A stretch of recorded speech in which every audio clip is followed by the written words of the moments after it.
नमस्कार, good morning. शुक्रवार की सुबह है। क्या खरीदें क्या बेचें में आपका बहुत बहुत स्वागत है। मैं हूं आपके साथ संदीप ग्रोवर और मार्केट्स में आज का दिन शुरुआत करने की क्या बढ़िया मूड माहौल देखने को मिल रहा है। भले ही हफ्ते का आखिरी कारोबारी दिन है, लेकिन मूड माहौल देखिए, हम रिकॉर्ड हाइस पर बैठे हैं।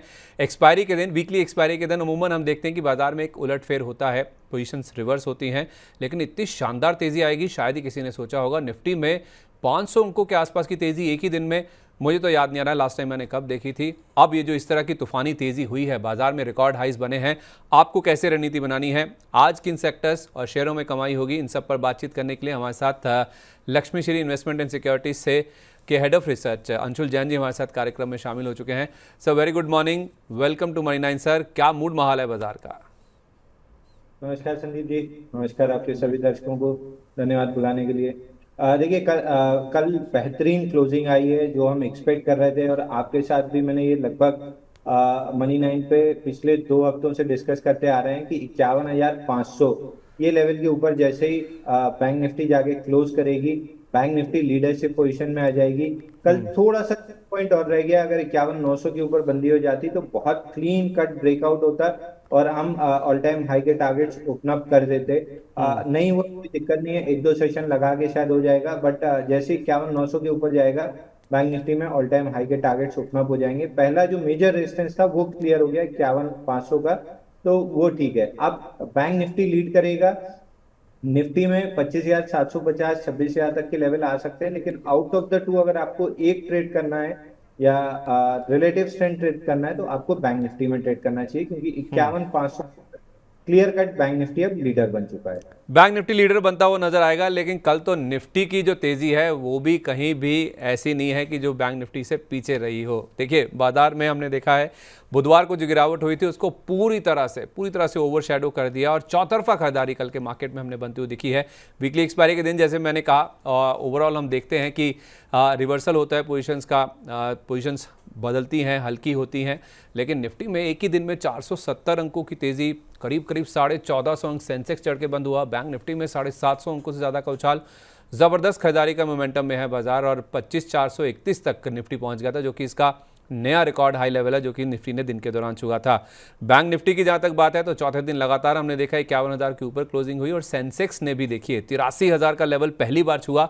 83,116 ये लेवल है जो कि इंटरडे हाई के तौर पर और रिकॉर्ड हाई के तौर पर सेंसेक्स ने भी छुआ। तो 51,500 का जो लेवल है वो हमने देखा कि रेजिस्टेंस था बैंक निफ्टी पे, वो पार होता हुआ देखा है। तो अब सर निफ्टी की जहां तक बात है वो क्या नए टारगेट्स नजर आ रहे हैं? क्योंकि इंडिया विक्स अगर आप देखेंगे तो भले ही इतनी बड़ी तेजी के बावजूद 3% के आसपास की कमजोरी के साथ वहां क्लोजिंग देखने को मिली। तो भले ही बाजार में इतनी बड़ी तेजी आई है, लेकिन कोई रिस्क या फिर जो वॉलेटिलिटी है उसका जो इंडिकेटर है वो ऐसा इंडिकेट नहीं कर रहा है कि बाजार में कोई चिंता या फिर कोई ऐसी घबराने की बात है कि बाजार इतना तेज हो गया, रिकॉर्ड हाई पर पहुंच गया। अब क्या टारगेट है सर नए निफ्टी के लिए?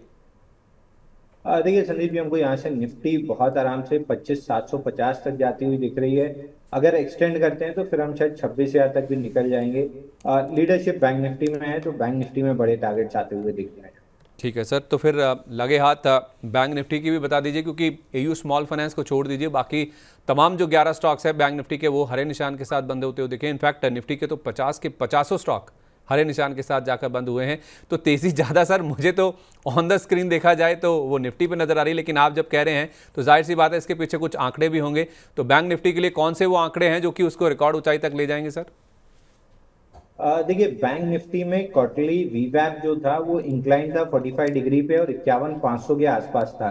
तो निफ्टी में जरूर तेजी डेवलप हो गई थी, लेकिन बैंक निफ्टी ने काफी समय लगाया, लगभग 13 सेशन उसको एब्जॉर्ब करने के लिए, और अब कल के सेशन में फाइनली हम ऊपर निकले हैं। तो ये क्लियर कट इंडिकेशन है कि यहाँ से अब लीडरशिप बैंक निफ्टी में आती हुई दिखेगी। तो आपको जरूर निफ्टी पे ऑल टाइम हाई दिख रहा है, लेकिन यहाँ से कैरी फॉरवर्ड निफ्टी में जो मोमेंटम होगा वो बैंक निफ्टी के सहारे होगा और मेजर बैंक्स के सहारे होगा। एचडीएफसी बैंक में यहाँ से 3 से 4% की बहुत आराम से तेजी दिख रही है। आईसीआईसीआई बैंक ऑलरेडी चल चुका है, वहां पे भी मोमेंटम हाई दिख रहा है। एक्सिस बैंक में तेजी है, हमें जो पसंद है वो इंडसइंड बैंक और कोटक बैंक है, वहां भी 4 से 5% की तेजी दिख रही है। तो मेजरली बैंकिंग काउंटर्स में तेजी दिख रही है, उसकी वजह से बैंक निफ्टी चलेगा और उसकी वजह से निफ्टी चलेगा। इसलिए हम बार बार कह रहे हैं कि बैंक निफ्टी आउट परफॉर्म करता हुआ दिखेगा। वहां पे ऑल टाइम हाई अभी बनना बाकी है, वहां पे ऑल टाइम हाई बनता हुआ दिखेगा।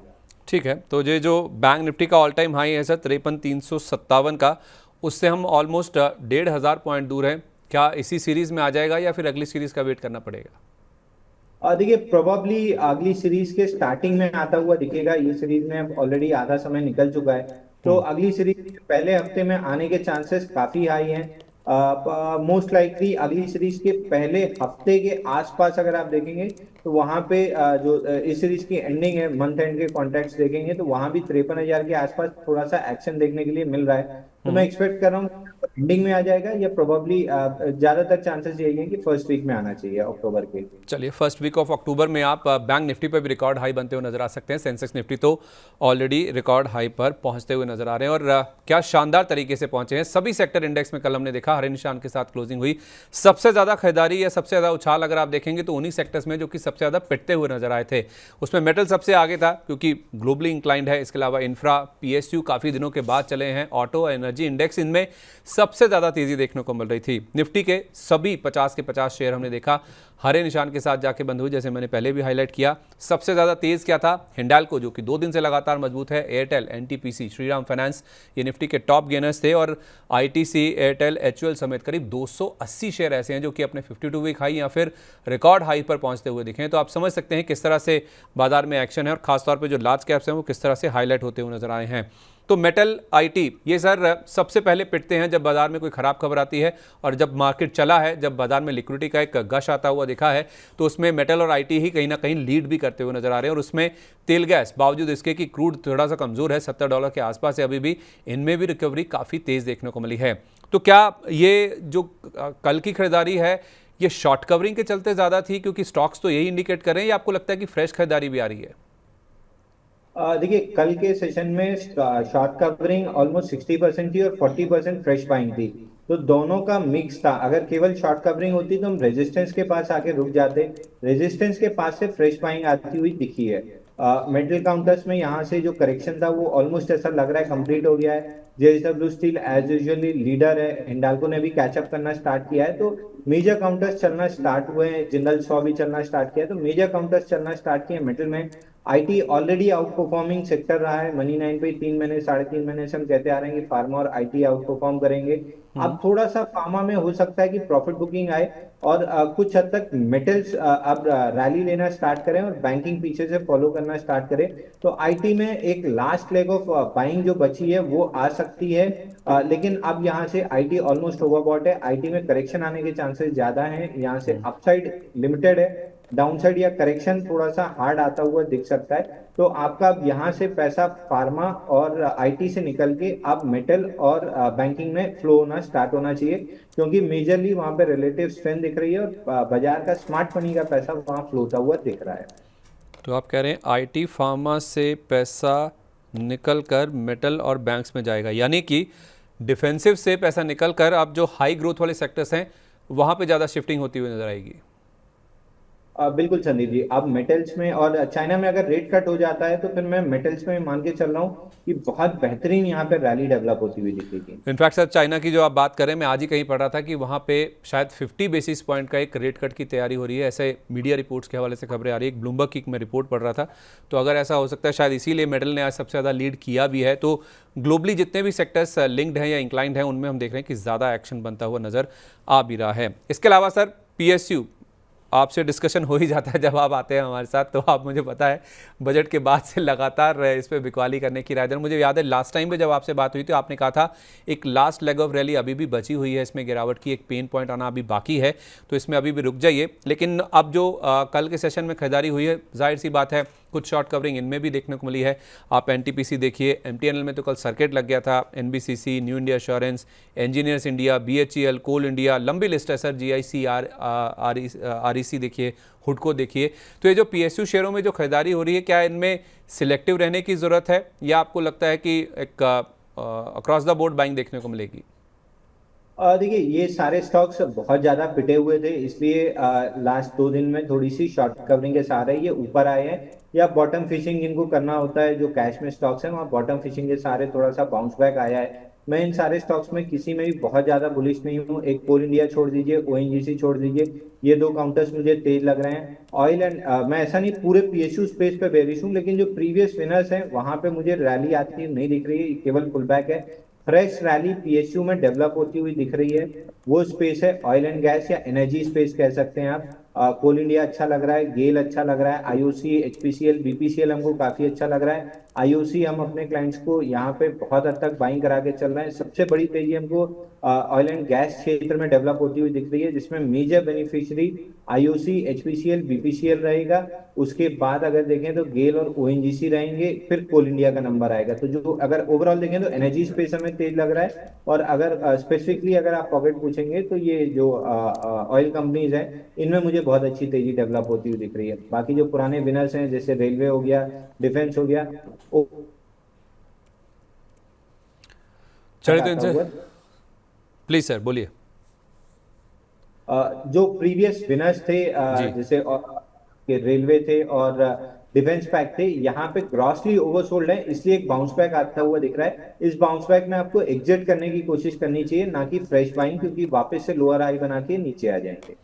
ओके, तो इस बाउंस बैक में एग्जिट करने की सोचें, फ्रेश बाइंग नहीं करनी है। जहाँ तक रेलवे और पीएसयू डिफेंस स्टॉक्स की बात है, ऑयल एंड गैस में आपको खरीदारी करनी, सबसे पहले ओएमसीज, आईओसी, बीपीसीएल, एचपीसीएल और उसके बाद गेल, ओएनजीसी, कोल इंडिया, इनके नाम आते हैं।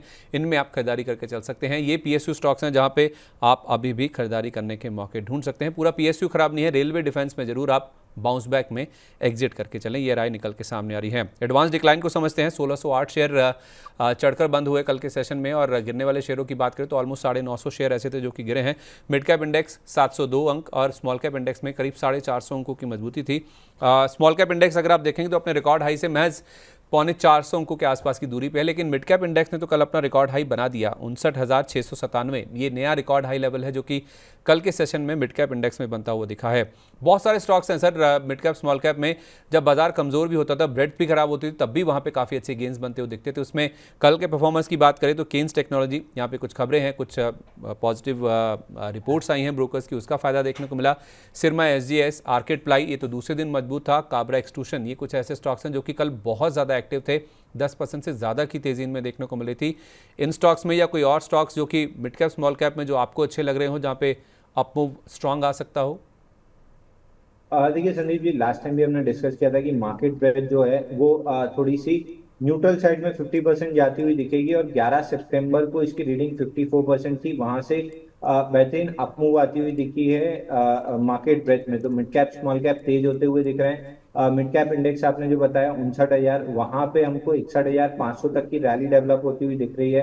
तो मिड कैप स्मॉल कैप शेयरों में तेजी बनी रहेगी, लेकिन जो रिलेटिव सेफ्टी है वो अभी भी लार्ज कैप्स में रहेगा, क्योंकि जब तक मोमेंटम इंडेक्स आउट परफॉर्म करना स्टार्ट नहीं करता है, तब तक मिड कैप स्मॉल कैप में वो वाला प्रदर्शन नहीं रहेगा जो ऑफ लेट 24,000 से हमने 25,200 तक देखा था। तो मिड कैप और स्मॉल कैप स्टॉक्स में हमको तेजी दिख रही है। जो तीन चार आपने नाम लिए, इनमें केन्स इंडिया हमको थोड़ा सा ठीक लग रहा है। बाकी चूंकि बी में इसलिए उसमें थोड़ा डिलीवरी बेस्ड काम ज्यादा हो रहा है, तो उसमें कुछ समय अभी कंसोलिडेशन रह सकती है, बट वो बुलिश ट्रेजेक्टरी में है। उसमें एक तेजी डेवलप हो सकती है जब वापस से वो इक्विटी सेगमेंट में आएगा। ओके, तो आप कह रहे हैं कि मिड कैप के मुकाबले लार्ज कैप्स में ज़्यादा सेफ्टी है, वहाँ पे रहना चाहिए। तो आप कुछ स्टॉक्स ज़रूर हमारे लिए चुनकर लाए होंगे, तो आई होप कि वो लार्ज कैप से होंगे। मैं आपसे तब पूछूंगा, लेकिन कुछ सवाल पहले मैं आपसे लेना चाहूँगा कुछ और सेक्टर्स की, अगर हम बातचीत कर लें या फिर आज के सेशन की तैयारी करें, क्योंकि हफ्ते का आखिरी कारोबारी दिन है, तो उस लिहाज से बाजार में कैसे स्ट्रेटेजाइज करना चाहिए। कुछ ऐसे सेक्टर्स जहाँ पे काफ़ी ज़्यादा मोमेंटम बना हुआ है, उन स्टॉक्स की बात करें, उन सेक्टर्स की बात कर रहे हैं। आपने सर फार्मा को टच करने की कोशिश करी भी थी। मिड कैप फार्मा में अगर आप देखेंगे तो बहुत ही स्ट्रॉन्ग रैली देखने को मिल रही है। आप कह भी रहे हैं कि फार्मा से पैसा निकाल कर अब ऐसे स्टॉक्स में, ऐसे सेक्टर्स में जो कि हाई ग्रोथ वाले हैं, उनमें मेटल हुआ, बैंक्स हुआ, इनमें शिफ्ट करना चाहिए। लेकिन कुछ नाम मैं आपके सामने रखना चाहता हूँ। उसमें आईओएल केमिकल हुआ, Themis Medicare, Unichem labs, panacea biotech, FDC, इसमें तो कल एक ब्रोकर की रिपोर्ट भी थी, अपग्रेड आया था, उसका फायदा देखने को मिल रहा था। तो ये जो स्टॉक्स जिनमें रैली बन भी रही है, तो क्या ये लास्ट लेग है, इनमें मुनाफा वसूली करनी चाहिए, या कुछ स्टॉक अभी भी हैं इस स्पेस में, मिड कैप फार्मा में या फार्मा स्पेस में, जहाँ पे कुछ पैसा बन सकता है या खरीदारी की जा सकती हो? देखिए, ग्रॉसली ओवरबॉट है। आपको याद होगा कि जब जून के एंड में मैं बार बार कह रहा था कि 5 महीने की टाइट क्लोजिंग है, यहाँ से 3 महीना फार्मा आउट परफॉर्म करता हुआ दिखेगा, और एग्जैक्टली वही हुआ। 5 महीने की कंसोलिडेशन से ब्रेकआउट आया। फार्मा इंडेक्स ने बेहतरीन रैली दी, ऑलमोस्ट 17,900 से लेके हम 23,500 पे खड़े हैं। तो ग्रॉसली अब ओवरबॉट है। एक लाइका लैब हमको लगता है कि यहाँ पे अभी थोड़ी सी और गेन्स बचे हुए हैं। अभी यहाँ पे breakout just near about breakout है, 172 रुपये निकलता है तो इसमें बड़ा ब्रेकआउट बनेगा। तो लाइका लैब एक स्टॉक हमको लग रहा है जहाँ पे तेजी रहेगी। शिल्पा मेड में अभी थोड़ी सी और अपसाइड बची हुई है 930 940 तक। और एक NEC लाइफ करके नेक्टर लाइफ साइंसेस, इस स्टॉक में 60 रुपए तक की मूव बन सकती है। बाकी सारे फार्मा काउंटर्स ग्रॉसली ओवरसोल्ड हैं, हालांकि कोई सेल सिग्नल नहीं है, लेकिन फ्रेश बाइंग के लिहाज से अब लेट हो चुका है। धीरे धीरे आपको स्मॉल बैचेस में प्रॉफिट बुकिंग करके पैसा, अब जहां नया बेस ब्रेकआउट आ रहा है, जैसे मेटल सेक्टर है जहां नया बेस ब्रेकआउट आ रहा है जो 3 महीने पहले फार्मा में आ रहा था, तो अब वहां पे धीरे धीरे पैसा शिफ्ट करना स्टार्ट करना चाहिए। चलिए, तो फार्मा का पैसा शिफ्ट होता हुआ नजर आएगा अब मेटल और बैंक्स में। कोई शॉर्ट करने की राय तो नहीं है, लेकिन फ्रेश बाइंग भी नहीं करनी है। 3-4 स्टॉक्स हैं जिनमें अभी भी मोमेंटम काफ़ी ज़्यादा है। इसमें लाइका लैब्स है, शिल्पा मेडिकेयर है और उसके अलावा नेक्टर लाइफ साइंसेज जो कि 60 रुपये तक का सफ़र तय कर सकता है। तो यहाँ पे ज़रूर आप खरीदारी करके चल सकते हैं। अच्छा सर, यूजुअली हम देखते हैं कि सेकेंडरी मार्केट का इम्पैक्ट IPO मार्केट पे देखने को मिलता है, लेकिन थोड़ा सा उल्टा देखने को मिल रहा है। IPO मार्केट का इम्पैक्ट ज़्यादा सेकेंडरी मार्केट पे देखने को मिल रहा है। कुछ सेक्टर्स हैं खास तौर पे, क्योंकि बजाज हाउसिंग फाइनेंस का IPO आया था तो उसके बाद से आप देखिए जो हाउसिंग फाइनेंस शेयरों में तेज़ी है वो रुकने का नाम नहीं ले रही है। शायद जो वैल्यूएशंस हैं बजाज हाउसिंग फाइनेंस के वो सेक्टर में टॉप पे प्लेस्ड हैं, तो उसी को मैच करने की कोशिश बाकी स्टॉक्स कर रहे हैं। चाहे उसमें कैनफिन होम्स देखिए, आधार, LIC housing, home first finance, PNB housing, आवास फाइनेंसर, ये सारे स्टॉक्स हैं जो कि देखिए काफ़ी मजबूत होते हुए नजर आ रहे हैं। तो हाउसिंग फाइनेंस में अभी भी कहीं तेज़ी के मौके बचे हैं सर? देखिए PNB हाउसिंग में अभी भी स्ट्रेंथ है। यहाँ पे स्टॉक में थोड़ी सी तेजी और बन सकती है। इसमें एक कब पैटर्न का ब्रेकआउट आया था 890 रुपए पे, 1200 रुपए का इसका टारगेट है, अभी 1109 रुपए तक आया है। तो PNB हाउसिंग में काफी अच्छी अपमूव है। और एक चीज है कि इसमें वॉल्यूम के साथ चला है, तो मुझे ये स्टॉक काफी अच्छा लग रहा है हाउसिंग फाइनेंस में। बाकी सारी कंपनीज भी ठीक ठाक परफॉर्म कर रही हैं, लेकिन अगर यहाँ से बाइंग करना है तो PNB हाउसिंग फाइनेंस ये थोड़ा सा ठीक लग सकता है। दूसरा LIC हाउसिंग फाइनेंस है। यहाँ पे अगर सीरीज की स्टार्टिंग में देखें तो अच्छे ओपन इंटरेस्ट के साथ स्टार्ट किया था, लेकिन जो अपवर्ड एक्शन है वो फ्लैगिश रहा है। ब्रेकडाउन की कोशिश की गई थी, कल इसमें फेलियर आया है, तो यहाँ पे शॉर्ट्स फंसे हुए हैं। लेकिन शॉर्ट कवरिंग ट्रिगर होना स्टार्ट होगी 710 रुपए पे, तो 710 के ऊपर अगर निकलता है तो LIC हाउसिंग फाइनेंस में एक 40 रुपए की तेजी डेवलप हो सकती है 750 रुपए तक। तो PNB हाउसिंग फाइनेंस यहीं पे बाई कर सकते हैं, 50 रुपए का स्टॉप लॉस देके। LIC हाउसिंग फाइनेंस 710 के ऊपर बाइंग बनेगा। तो LIC हाउसिंग को 710 के ऊपर खरीदे, 704 के आसपास है। PNB हाउसिंग को यहीं खरीद लीजिए, 1200 रुपये तक के जो लेवल्स हैं वो स्टॉक में देखने को मिल सकते हैं। सर, एक हो गया हाउसिंग फाइनेंस, दूसरा है ज्वेलरी स्टॉक्स। आप देखिए जिस तरह से ज्वेलरी स्टॉक्स में PNB गाडगिल का जो IPO आया है उसके बाद, उससे पहले से ही आप देखिए ज्वेलरी स्टॉक्स में ज़बरदस्त एक्शन देखने को मिल रहा है। तो अब वो ज्वेलरी स्टॉक्स में जो तेज़ी है वो PNB गाडगिल की लिस्टिंग पे दिखेगी, या फिर PN गाडगिल का जो IPO आया उसका इम्पैक्ट हम ज्वेलरी शेयर्स पे देख रहे हैं, ये तो समझना थोड़ा सा मुश्किल है। लेकिन PC ज्वेलर कल भी 5% के सर्किट पे बंद हुआ। मोती सन्स ज्वेलर्स, इसकी तेज़ी तो रुकने का नाम नहीं ले रही। सेनको गोल्ड हुआ, कल्याण ज्वेलर्स हुआ, TBZ हुआ, इन तमाम स्टॉक्स में आप देखिए ज़बरदस्त एक्शन बनता हुआ दिख रहा है। कोई स्टॉक जो सर आपके रडार पे हो इस स्पेस से? देखिए संदीप जी, मैं अपने लास्ट वीक और बिफोर लास्ट वीक वाले रिकमेंडेशन के साथ वापस कंटिन्यू करूंगा, क्योंकि वहां पे मोमेंटम काफी अच्छा बना हुआ है। राधिका ज्वेलर्स हमने 105 के लेवल से डिस्कस किया था, 120 रुपए आ चुका है, 122 रुपए है। यहाँ से 135 140 तक की अपमूव दिख रही है। दूसरा TBZ हमने डिस्कस किया था, त्रिभुवन दास जी, भीम जी जवेरी, TBZ। इसमें जो 211 रुपए का ब्रेकआउट हमने लास्ट वीक डिस्कस किया था, बिफोर लास्ट वीक, 273 तक आ चुका है। अभी भी यहाँ पे थोड़ा सा जूस बचा हुआ है, 305 रुपए तक जा सकता है। तो ये दो मिड कैप काउंटर्स हैं। और लार्ज कैप स्पेस से टाइटन मुझे काफी अच्छा लग रहा है। टाइटन में ब्रेकआउट आया है। अगर आप मिड कैप स्मॉल कैप वाली रिस्क नहीं लेना चाहते हैं, तो सेफ प्ले करना चाहते हैं, तो टाइटन में 92 डेज का बेस ब्रेकआउट है कप हैंडल का 3630 रुपए पे। और पिछले 4 दिन से ये इनसाइड बार में था, कल के सेशन में फ्रेश ब्रेकआउट बना है। तो टारगेट ऊपर में 3950 के आसपास तक मिल सकते हैं। टाइटन में 200 रुपए की अपसाइड है।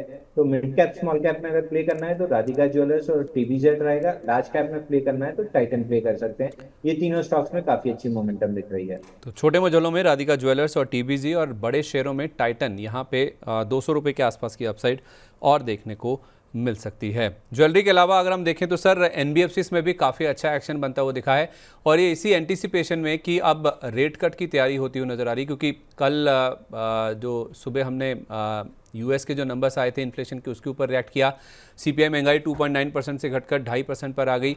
एक इम्पैक्ट उसका ये भी है कि जैसे जैसे यूएस में महंगाई घटेगी, दरें घटेंगी, वहाँ पे जितना इनकी बॉन्ड यील्ड में कमी देखने को मिलेगी, उतना ही पैसा भारत जैसे उभरते मार्केट्स में शिफ्ट होता हुआ दिखेगा। एक तो रीज़न बाजार के चलने का भी ये भी था, और एनबीएफसीज में भी यही है सर कि जैसे जैसे रेट कट की गुंजाइश बढ़ रही है, उसका जो इम्पैक्ट है वो अब बैंकों से ज़्यादा एनबीएफसीज में देखने को मिलेगा कि बैंकों को उसका कम असर होगा। एनबीएफसी शायद ये जो रेट कट की रैली है उसको ज़्यादा एंजॉय करते हुए नजर आए। बाजार का एक तबका ऐसा मानता है, जिस वजह से हमने देखा कि आप एल&टी फाइनेंस देखिए, Shriram finance, Cholamandalam, credit axis ग्रामीण, इन सब में काफ़ी ज़बरदस्त एक्शन बनता हुआ दिख रहा है।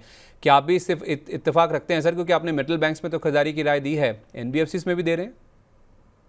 बिल्कुल संदीप जी, एनबीएफसी में भी बाइंग की सलाह हम दे रहे हैं क्योंकि एनबीएफसी के चार्ट्स बहुत अच्छे लग रहे हैं। एक स्टॉक मैंने रोक के रखा था जब आप हाउसिंग फाइनेंस कंपनीज डिस्कस कर रहे थे, क्योंकि मैं उसको एनबीएफसी स्पेस में डिस्कस करना चाह रहा था। ब्रेकआउट आ रहा है कैनफिन होम में।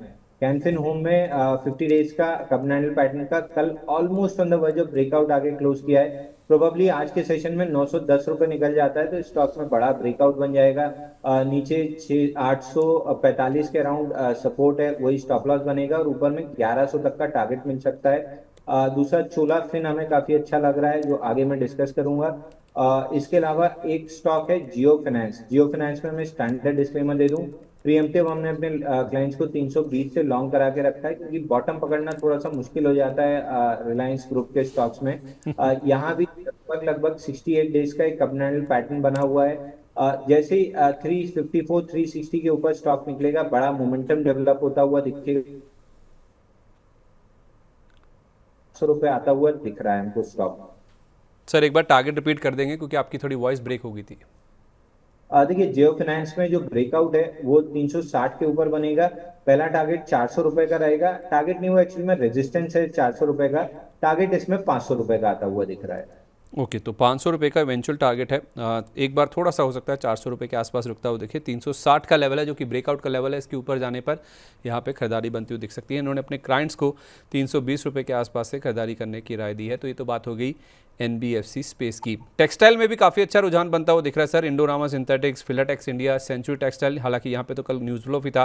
मॉन्टी कार्लो, पेज इंडस्ट्रीज, ये कुछ स्टॉक्स हैं जो कि काफ़ी लाइमलाइट में आते हुए दिख रहे हैं जब से बांग्लादेश में अनरेस्ट हुआ है और वहाँ पे दोबारा ट्रीटी होने की बातचीत चल रही नई सरकार के साथ। इन स्टॉक्स में काफ़ी अच्छा मोमेंटम बनता हुआ दिख रहा है कि इन एंटीसिपेशन की बांग्लादेश का जो कारोबार है शायद वो भारत में शिफ्ट होता हुआ दिखेगा।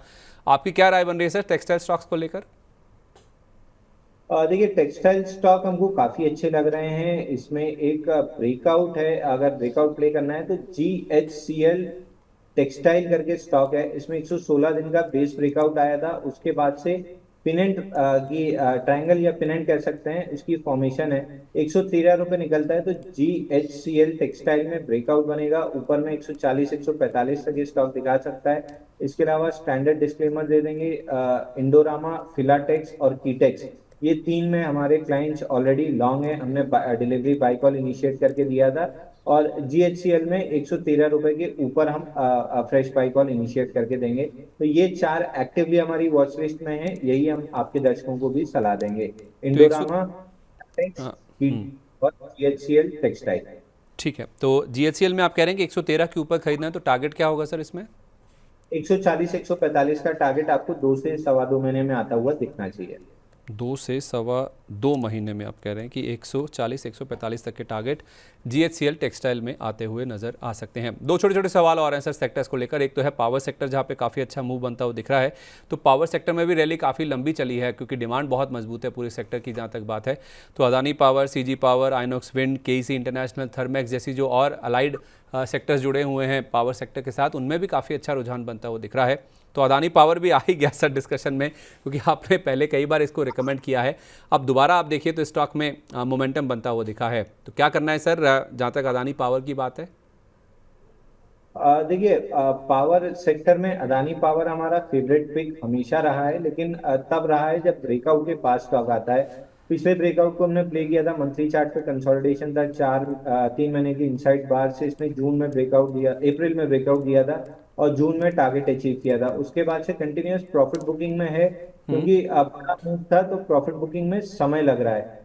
कल पहला साइन दिया है रिवर्सल का, लेकिन अगेन मैं ये कहूंगा कि रिवर्सल पे बाई नहीं करना है, ब्रेकआउट पे बाई करना है। पहला जो ब्रेकआउट बनेगा वो 684 के 685 के ऊपर बनेगा, तो वहां पे बाई करके चल सकते हैं। लेकिन अगेन सजेस्टेड नहीं है, क्योंकि अदानी पावर में थोड़ा सा भी बेस बनना बाकी है। जिस स्टॉक में बेस ऑलमोस्ट कंप्लीट हो चुका है पावर सेक्टर में, और जो फिलहाल मैं अपने क्लाइंट्स को रिकमेंड कर रहा हूँ वो है टाटा पावर। टाटा पावर में 90 दिन का बेस बना था, बेस के लोअर एंड से चल के अपर एंड पे आ चुका है।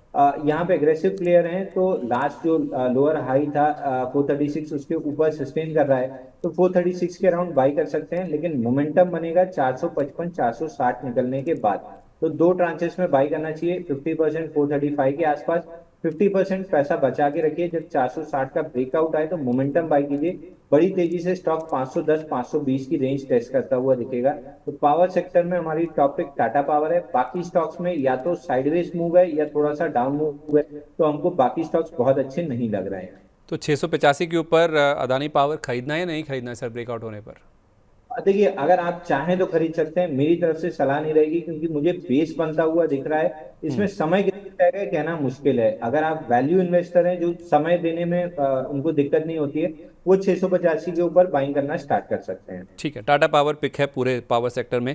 436 पे एक ट्रेंच आप लीजिए, बाकी आधी रकम जो है 455-60 के ऊपर ब्रेकआउट हो उसके बाद लीजिए। 510 520 तक के टारगेट यहाँ पे आते हुए नजर आ सकते हैं।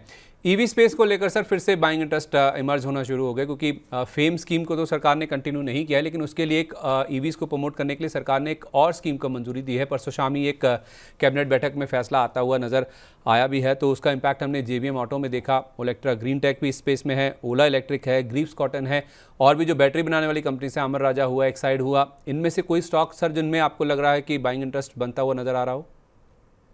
देखिए, अमर राजा में थोड़ा सा हमको तेजी डेवलप होती हुई दिख रही है। स्टॉक में हालांकि डाउन मूव था, एक फेल्ड लो बना है, इसकी वजह से थोड़ी सी तेजी डेवलप होती हुई दिख रही है 1450 1455 तक। बट ओवरऑल थोड़े से स्टॉक एक्सटेंडेड थे, तो मेरे को फ्रेश ट्रेडिंग के लिहाज से कोई मूव ऐसी डेवलप होती हुई नहीं दिख रही है। कंसोलिडेशन या टाइटनेस नहीं है जहां से ब्रेकआउट प्ले किया जा सके, तो थोड़ा सा अवॉइड करके चलना चाहिए। हो सकता है यूफोरिया में आप फंस जाएं, क्योंकि इतनी स्ट्रेंथ किसी भी चार्ट में मेरे को बहुत अच्छी नहीं दिख रही है कि मैं आपको आउटराइट ये कॉन्फिडेंस के साथ कह दूं कि बाई कर लीजिए। पूरे ऑटो एंसिलरी स्पेस में एक फेम FIEM करके है, लेकिन प्रॉब्लम ये है कि इकलौता स्टॉक, जब पूरे सेक्टर में कोई मूव ऐसी बड़ी नहीं दिख रही है चार्ट पे, तो इकलौते स्टॉक का चलना थोड़ा सा मुश्किल है। तो मैं स्टोरी को पास ऑन कर दूंगा, अवॉइड करके चलूंगा, क्योंकि चार्ट पे वैलिडेट नहीं होती हुई दिख रही है ये। चलिए ठीक है सर, कोई दिक्कत नहीं है। तो फिलहाल जहाँ तक ईवीज़ की बात है या तो फिर ऑटो एंसिलरी की बात है, एक FIAM इंडस्ट्रीज़ करके है स्टॉक का, जो कि HDFC स्काई की ओर से भी एक बार रिकमेंड किया गया है मनी9 के प्लेटफॉर्म पर ही। लेकिन इस स्टॉक में भी वो कह रहे हैं कि इकलौती एक ऐसा स्टॉक है जो कि रैली यहाँ पे दिखाता हुआ नज़र आता है, तो आप चाहे तो इसको भी पास ऑन करके चल सकते हैं। ऐसी राय फिलहाल निकल के सामने आ रही है। अब सर आखिरी सवाल और बहुत ही इंपॉर्टेंट सवाल, जैसे आपने कहा था कि कुछ लार्ज कैप्स में आपको ज़्यादा सेफ्टी नज़र आ रही है as compare to mid cap small cap, फिर कौन से ऐसे लार्ज कैप या ऐसे स्टॉक्स हैं जिनमें आपको लगता है कि अभी रिस्क रिवॉर्ड फेवरेबल है, जहाँ पे खरीदारी की जा सकती है, मार्जिन ऑफ सेफ्टी अभी भी है?